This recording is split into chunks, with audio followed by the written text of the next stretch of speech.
তো ফাইনালি আমরা 7টা বাজে এখন সন্ধ্যে, মানে কাল 11টার সময় গাড়ি ছেড়েছিল, এখন 7টার সময় আমরা এসে পৌঁছেছি। আর এই যে হোটেলের রুমের মধ্যে ঢুকে গেছি। চলো আমাদের রুমটা কেমন তোমাদেরকে ঘুরে দেখাই। চলো রুমটা খোলো।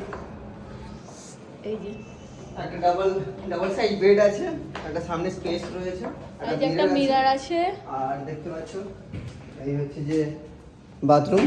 মোটামুটি নিট অ্যান্ড ক্লিন, ভালোই, ঠিক আছে, খারাপ না, ঠিক আছে।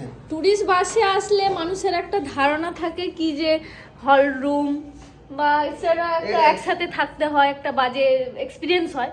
তো আমরা যার সাথে আসি এই এক্সপিরিয়েন্সটা আমাদের ভালো হয় যে আমরা একটা স্পেস পাই।